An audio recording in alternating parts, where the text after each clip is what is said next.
Hello అండి, నమస్తే. Welcome back to our channel. ఎలా ఉన్నారు? అందరూ బాగున్నారా? నేను కూడా చాలా బాగున్నాను. ఈ రోజు వీడియోలో ఒక ఐడియా అయితే మీతో షేర్ చేసుకుంటున్నానండి. నేను ఒక పెయింటింగ్ అయితే వేసాను పాప కోసం, చాలా బాగా వచ్చింది. అది దేని మీద వేసానంటే, మనకి పట్టు పంచులు ఉంటాయి కదండి, పెళ్లి చేస్తున్నప్పుడు పట్టు పంచు పెడతారు. ఆ పట్టు పంచులు కాకుండా అప్పుడప్పుడు మనం వ్రతాలు, సత్యనారాయణ వ్రతాలు కానీ ఏదైనా పూజలు కానీ చేసుకున్నప్పుడు అప్పుడు కూడా ఒక్కొక్కసారి పట్టు పంచులు అలా పెడుతూ ఉంటారు పుట్టింటి వాళ్ళు. పట్టు పంచు మన దగ్గర ఉన్నదే ఒకటి యూజ్ చేస్తూ ఉంటాము, అప్పుడప్పుడు వేసుకుంటామండి పూజలకు కానీ ఏమన్నా ఇంట్లో నోములు అయి ఉంటే అలాంటప్పుడు వేసుకుంటాము. మా ఇంట్లో ఒక 2-3 ఎక్స్ట్రా ఉన్నాయి పట్టు పంచులు. దాంతో ఒక ఐడియా అయితే వచ్చింది నాకు, ఇలా పెయింటింగ్ వేస్తే ఎలా ఉంటుందని చెప్పేసి. పట్టు క్లాత్ కదా, అది మనకి కలర్ కూడా భలే ఉంటుంది. అది ఆఫ్ వైట్ కలర్ కాబట్టి బాగా కనిపిస్తుంది. దాని మీద నేను ఎలాంటి పెయింటింగ్ వేసాను మీతో చూపిస్తాను. ఇప్పుడు ఒక పట్టి పంచ 2 పిల్లలకి వచ్చిందండి నాకు, మా చిన్న పాపకి అలాగే పెద్ద పాప కూడా వచ్చింది. నేను ఫస్ట్ చిన్న పాపకి పెయింటింగ్ వేసాను, అది మీకు చూపిస్తాను. ఇదండి పట్టు పంచ. పెద్ద ఫ్యాబ్రిక్ అయితే ఒక 3 మీటర్స్ వరకు పాపకు తీసేసుకున్నాను. మిగిలిన ఫ్యాబ్రిక్ నేను చిన్న పాపకు తీసుకున్నాను అనమాట. సో ఇదిగోండి, ఇక్కడ నేను ఇలా కొంచెం గడ్డిలా వస్తున్నట్టు, నాకేమి పెయింటింగ్ అసలు రాదండి. జస్ట్ ఒక బ్రష్ తీసుకుని పెయింటింగ్ వేసేయడమే. మనం ఇదిలో ముగ్గులు ఎలా పెట్టుకుంటాం అలాగే వేసాను తప్ప నాకు షేడింగ్స్ కానీ డిజైన్స్ కానీ నాకు ఏం రావు. సో నేను నార్మల్గానే వేసాను. ఇది అసలు ఏమి తెలియని వాళ్ళు కూడా వేసేసుకోవచ్చు. మనం గుమ్మం ముందు ముగ్గు ఎలా పెట్టుకుంటాం సేమ్ అలాగే. ఫస్ట్ డ్రా చేసుకుని వేసుకుంటే ఇంకా బాగా వస్తుందండి. నేనైతే డ్రా చేసి ఏం వేయలేదు, జస్ట్ బ్రష్తో అలా వేసేసుకున్నాను అంతే. So white and pink use చేసి వేసుకున్నాను అనమాట.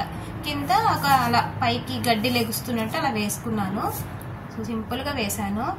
ఎంత సింపుల్గా వేసినా ఈ కలర్ మీద ఈ పింక్ అండ్ గ్రీన్ అనేది చాలా బాగా కనిపిస్తుంది. సో ఇలా మొత్తం ఎన్ని వేసానంటే 4 వేసుకున్నానండి. ఇటు సైడ్ ఒక 4 వచ్చినాయి, అలాగే ఇటు సైడ్ ఒక 4. మిడిల్లో కట్ చేసేసి నేను స్టిచ్ చేస్తాను అనమాట. ఇలా ఇవన్నీ కుర్చీలు వచ్చేస్తాయి. ఇలా కుర్చీలు వచ్చేసి ఇలా పరికిని, మనకి బాడీ పరికిని కుట్టుకుంటే కనుక పిల్లలు కంఫర్ట్గా ఉంటుంది వాళ్ళకి. ఇలా వస్తుందండి. ఇదైతే పరికినికి ఇలా వేసాను. బ్లౌజ్కి వచ్చేసరికి ఉగాది తీమని ట్రై చేశాను, కానీ ఉగాదికి ఏం అవ్వలేదండి. నెక్స్ట్ ఇయర్ వేయడమే. ఇంకా వేరే డ్రెస్ అయితే వేసాను, నాకు అవ్వలేదు పాపతో వేయడానికి. ట్రై చేశాను కానీ చూడండి, ఇక్కడ ఈ విధంగా వేసాను అనమాట. సో బాగా వచ్చింది. పెయింటింగ్ అయితే చాలా బాగుంది, కానీ నాకు ఆ టైంకి స్టిచ్ చేసుకోవడం అవ్వలేదు.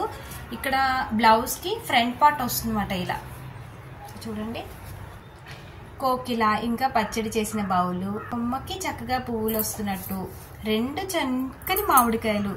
సో ఇలా వేసాను, బాగుంది కదా. మీకు ఎలా అనిపించింది అనేది నాకు కామెంట్ చేయండి. ఈ బ్లౌజ్ స్టిచ్ చేస్తే ఇంకా బాగుంటుంది. ఇది ఉగాది థీమ్ తో వేసాను కదండి. మనం చాలా థీమ్స్ తో మనం పెయింటింగ్స్ అనేది వేసుకోవచ్చు.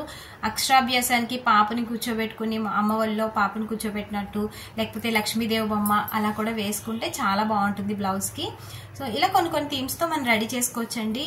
జస్ట్ పెయింటింగ్ అంటే కష్టమేం కాదు, ఒకసారి ట్రై చేస్తే వస్తుంది. మీకు ఎవరికైనా కావాలంటే కనుక నేను వేసి చూపించమంటే వేసి చూపిస్తాను. నాకు కామెంట్ చేయండి. నా ఐడియా మీకు ఎలా అనిపించింది అనేది కూడా చెప్పండి. మన ఛానల్ ఇంకా మీరు ఎవరు సబ్స్క్రైబ్ చేసుకోకపోతే ప్లీజ్ సబ్స్క్రైబ్ చేసుకోండి. ఈ ఐడియా మీకు నచ్చితే మీ ఫ్రెండ్స్ అండ్ ఫ్యామిలీ మెంబర్స్ కి షేర్ చేయండి. నెక్స్ట్ వీడియో మళ్ళీ కలుద్దాం. అంతవరకు నమస్తే.